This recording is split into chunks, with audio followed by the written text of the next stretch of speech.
नमस्कार, मैं चित्रंजन कुमार और आप देख रहे हैं सिटी योग न्यूज। देखिए, औरंगाबाद गेट स्कूल के पूर्व प्राचार्य केदार सिंह के द्वारा बीते 20 साल से डेहरी के डालमिया नगर में उनके निवास स्थान पर गरीबों के बीच कंबल वितरण का कार्यक्रम किया जाता है, और वह भी व्यापक पैमाने पर, जिसमें मुख्य अतिथि के तौर पर कई बड़े नेता, कई बड़े एमपी, एमएलए और शिक्षाविद शामिल होते हैं।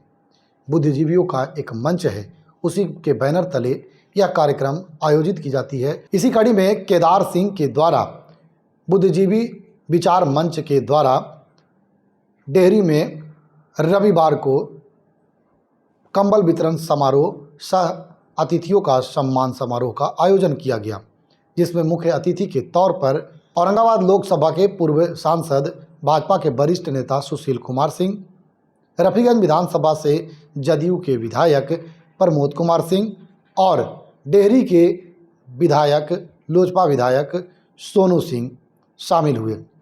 वहीं विशिष्ट अतिथि के तौर पर सिटी-योग इंस्टीट्यूट ऑफ टेक्नोलॉजी के सचिव डॉक्टर राजेश कुमार शामिल थे। कार्यक्रम का उद्घाटन दीप प्रज्वलित कर किया गया। इसके बाद आगत अतिथियों को कमेटी के सदस्यों ने फूल का माला, अंग वस्त्र देकर स्वागत किया गया। स्वागत भाषण के क्रम में केदार सिंह, जो गेट स्कूल के पूर्व प्राचार्य हैं, उन्होंने एक से बढ़कर एक बातें कही। जो बीता हुआ पल था उसके बारे में भी विस्तार से चर्चा किया। गरीबों के बीच में, हजारों गरीबों के बीच में, निर्धनों के बीच में कंबल का वितरण किया गया। कंबल वितरण मुख्य अतिथि सुशील कुमार सिंह, विधायक सोनू सिंह और सचिव डॉक्टर राजेश कुमार सिंह के हाथों कराया गया। आइए, क्या कुछ इस दौरान मुख्य अतिथि सुशील कुमार सिंह, जो पूर्व सांसद हैं, और डेहरी के वर्तमान विधायक लोजपा के सोनू सिंह और रफीगंज विधानसभा के विधायक प्रमोद कुमार सिंह क्या कुछ कह रहे हैं, वह आइए सीधा सुनाते हैं। औरंगाबाद में के सांसद हैं, पूर्व सांसद हैं आप, और डेहरी में आपसे कार्यक्रम आयोजित कराया जाता है, आपको बुलाया जाता है, क्या कहेंगे? देखिए, नेता का और जनसेवक का कोई क्षेत्र नहीं होता, कोई सीमा नहीं होती। जहाँ जनसेवा की आवश्यकता हो, जहाँ लोग परेशानी में हो, या जहाँ अपने किसी नेक कार्यक्रम के लिए, अच्छे कार्यक्रम के लिए, जनहित के कार्यक्रम के लिए बुलाते हैं, वहाँ नेता को जाना चाहिए और जाते भी हैं। और इसी क्रम में मैं भी यहाँ प्रतिवर्ष आता हूँ, जब डेहरी बुद्धिजीवी चेतना मंच की तरफ से प्रतिवर्ष पिछले कई वर्षों से गरीबों के बीच ठंड के मौसम में कंबल वितरण का कार्यक्रम होता है। तो मुझे खुशी होती है जब ये लोग मुझे बुलाते हैं, आमंत्रित करते हैं और मैं यहाँ आता हूँ, और उनका उत्साहवर्धन इससे होता है, तो मुझे खुशी होती है। धन्यवाद। आपने बहुत अच्छा सवाल किया कि व्यूअर्स, आपके चैनल को बहुत बहुत बधाई।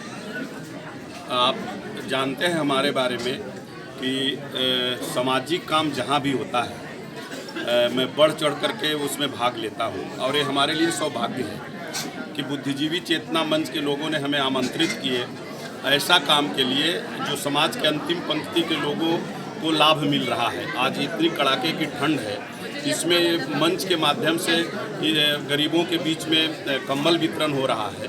तो मेरे लिए तो सौभाग्य की बात है कि मैं उस कार्यक्रम में शामिल हुआ, और मैं ये काम स्वयं करता हूँ। लगातार 14 वर्षों से समाज सेवा का काम करते आ रहा हूँ।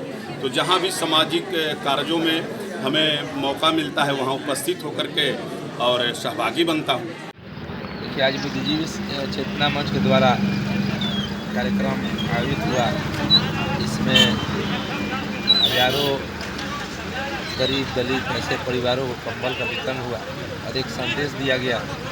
और खासकर हमारे अभिभावक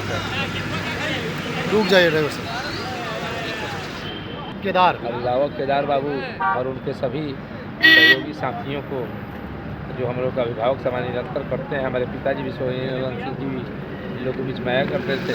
निरंतर ऐसा कार्य हो और एक समाज के प्रति जागरूकता जाए, और हम लोग निरंतर चाहते हैं कि ऐसा गरीब परिवार, पीड़ित परिवार, हम लोग सरकारी संस्थानों के द्वारा सरकारी से मदद भी दिलवाया जाए। खासकर देख रहे हैं महिलाओं की भी ज़्यादा भागीदारी थी। हमें सरकार निरंतर महिलाओं के रोजगार के लिए 10,000 दे रही है। अभी जो महिलाएं 10,000 लेकर अगर उद्योग लगाए तो 2 लाख दिवाने के लिए फर्म बढ़ाया, तो निरंतर हम लोग चाह रहे हैं कि हम लोग खुद रोजगार अर्जित करें, ताकि अब जो कंबल वितरण तक हर घर ऐसे लोग सुदृढ़ हो, सशक्त हो, उन्हें ऐसी आवश्यकता न पड़े।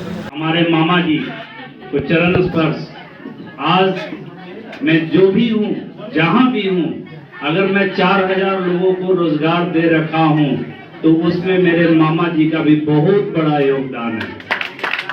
मैं बता दूं कि ये मेरे मामा नहीं, ये मेरे माता जी के मामा हैं, लेकिन हम लोग बचपन से इनको मामा ही बोलते रहे हैं। अब दूसरा रिलेशन बताता हूँ, ये हमारे माता जी के मामा और दूसरे मेरे पिताजी के सखा भी हैं, दोनों बैचमेट हैं, साथ में पढ़े हैं। तो आज जब मैं मुंबई में रहकर औरंगाबाद में इंजीनियरिंग कॉलेज खोलने के लिए सोचा, तो उसमें हमारे पूजनीय मामा जी का बहुत बड़ा योगदान है। इनका आशीर्वाद और इन लोग का संस्कार नहीं मिला होता तो आज सीटीओ 500 लोग को रोजगार और हजारों बच्चों को शिक्षित नहीं करा पाता। मैं बता दूं कि सीटीओ बिहार में 17 नगर पालिका में हमारे जेई हैं स्टूडेंट, एलआरसी अभी जो हुआ उसमें हमारे 36 बच्चे गए, अमीन में टोटल 58 बच्चे गए। तो सीटीओ जब मैं यहाँ से ट्रेन से, इनफैक्ट पहले अनुग्रह नारायण में सारे ट्रेन का स्टॉपेज नहीं होता था, मैं मुंबई जाने के लिए यहीं से ट्रेन पकड़ता था, डेहरी से बॉम्बे मेल का स्टॉपेज होता था। तो मैं देखता था कि छठ और होली में खासकर जिस तरह से बाथरूम में भी 8-10 बच्चे लोग बैठे रहते थे और किसी लेडीज और बच्चों को टॉयलेट लग जाए तो नहीं जा सकता था। तो मुझे लगा कि हमें बिहार के लिए कुछ करना चाहिए और मेरा बिहार आने का एक ही उद्देश्य है, रोजगार, और वही संस्कार मामा जी लोग ने दिया है, उसको मैं आगे बढ़ाने का काम कर रहा हूँ।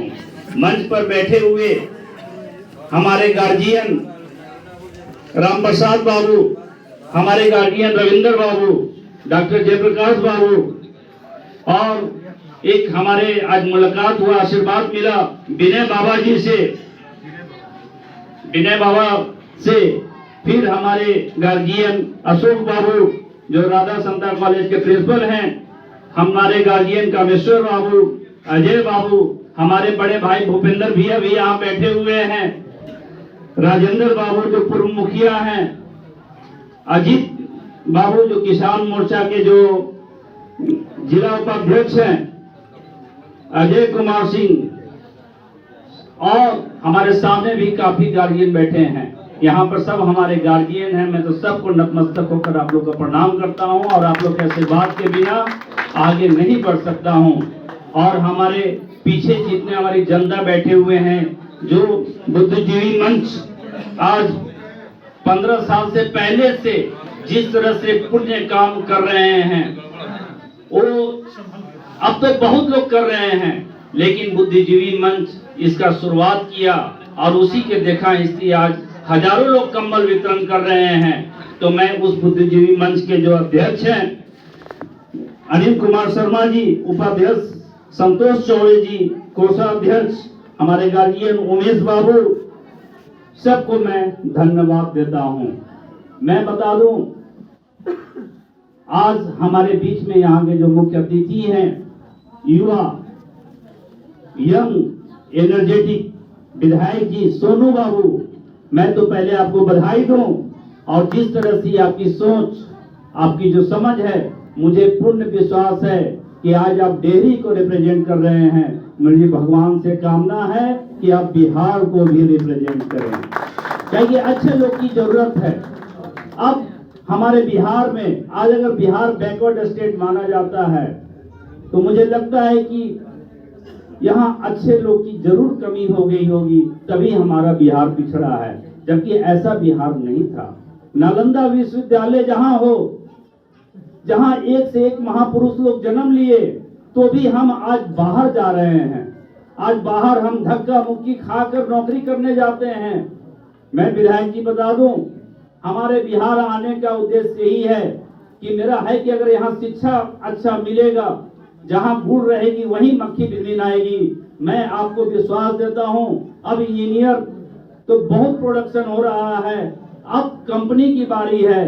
कंपनी ऑटोमेटिक आएगी। मैं इस बार के अपने कॉलेज का प्लेसमेंट बता दूं कि रिकॉर्ड तोड़ प्लेसमेंट हुआ है हमारे यहाँ, क्योंकि बिहार के लोग मेधावी तो होते ही हैं, मेहनती भी होते हैं। तो बाहर की सारी कंपनियां बिहारी लेबर को खोजना चाहता है। मैं भी एक मजदूर हूं, लेकिन पढ़ा लिखा मजदूर हूं। इंजीनियर के मतलब है स्किल लेबर, पढ़ा लिखा मजदूर। मैं भी एक मजदूर हूं।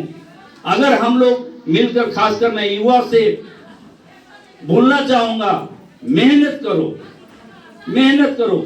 सिर्फ 2 घंटे 4 घंटे 5 घंटे पढ़ने से नहीं होगा। जितना घिसोगे उतना चमकोगे, तो घिसना तो पड़ेगा। मैं देखता हूं कि आजकल के बच्चे पढ़ना नहीं चाहते हैं, सीधे डिग्री लेना चाहते हैं। नौकरी की कमी नहीं है, नॉलेज की कमी है। अगर आपके पास नॉलेज है तो नौकरी तो आपका इंतजार कर रहा है। मैं तो बोलता हूं, आप क्यों किसी से लेना चाहते हो? आज हमारी सेंट्रल और स्टेट गवर्नमेंट की बहुत पॉलिसी है, आप स्वरोजगार करो। आप इंजीनियरिंग का डिग्री ले लो, आप तो एक ग्रेड कॉन्ट्रैक्टर इसी तरह हो जाओगे। जो कॉन्ट्रैक्टर लोग को पसीना छूट जाता है एक ग्रेड कॉन्ट्रैक्टर होने पे, लेकिन उसके लिए मेहनत करना पड़ेगा, स्ट्रेटेजी बनाना पड़ेगा, प्लानिंग करना होगा, तभी आप आगे बढ़ सकते हो। मैं 51 स्टूडेंट से स्टार्ट किया था इंजीनियरिंग कॉलेज। आज हमारे यहाँ 1800 बच्चे हैं, हॉस्टल में 750 बच्चे हैं। हॉस्टल में रहने के लिए पैरवी आती है विधायक जी और एमपी का और ऑफिसर का कि हमारे बच्चे को रख लीजिए। लोग बोलते थे कि बिहार में कौन पढ़ने आएगा और कौन पढ़ाने आएगा, लेकिन हमारे यहाँ टीचर भी सब अच्छे अच्छे हैं। और मैं बता दूं, बीच बीच में हमारे गार्जियन, हमारे मामा जी, अभिभावक आकर हम लोग का आशीर्वाद देते हैं। हम लोग को, क्योंकि खुद हेडमास्टर से रिटायर किए हैं, वो भी गेट स्कूल, वो जीरा स्कूल है औरंगाबाद का, वहां का हेडमास्टर होना अपने आप में औरंगाबाद को रिप्रेजेंट करना होता है। वहीं के हेडमास्टर शंकर दयाल बाबू एमएलसी बने हुए थे, वहां के हेडमास्टर केदार बाबू रहे। तो मैं मामा से बहुत चीज सीख रहा हूँ, सीखने का कोशिश करता हूँ। और हम लोग की तो बचपन इन लोग की गोद में बीता है। तो मैं इस पुण्य काम के लिए बुद्धिजीवी मंच को मैं बहुत बहुत जितनी प्रशंसा करूं उतनी कम है।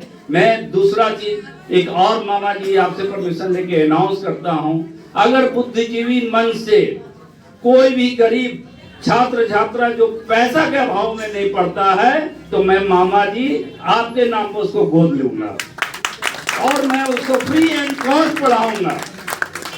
ये मैं आज वादा कर जाता हूं। और बुद्धिजीवी मंच जिस तरह से एक अच्छे काम, देशभक्ति जिस तरह से उन्होंने बताया, कूट कूट कर देशभक्ति, इन्हीं लोग से हम लोग सीखें और हम लोग भी अपने बच्चे को प्रेरणा देते हैं। मैं अपने कॉलेज प्रांगण में एक मंदिर बनवाया। बहुत लोग बोले कि अरे ये टेक्निकल कॉलेज, इसमें मंदिर होना चाहिए क्या? अरे भाई, कल बोलोगे कि टेक्निकल से मंदिर का क्या लेना, और अच्छा है कि बच्चों को अच्छा संस्कार मिलेगा। जब तक धर्म नहीं जिंदा रहेगा तब तक आप जिंदा नहीं रहिएगा। कल मैं अपने माता पिता का नाम भूल जाऊंगा, टेक्निकल कॉलेज है तो नहीं। सबसे पहले धर्म, धर्म है तभी देश टिका है, और जब तक देश है तब तक आपका इज्जत है, नहीं तो कोई इज्जत नहीं है समाज में। मैं इसी के साथ अपने वाणी को समाप्त करते हुए फिर से बुद्धिजीवी मंच के सारे जितने हमारे गार्जियन हैं सबको मैं प्रणाम करता हूं, मंचासीन और जितने भी सामने गार्जियन हैं सबको मैं चरण स्पर्श करते हुए अपने वाणी को विराम देता हूं। बहुत बहुत धन्यवाद।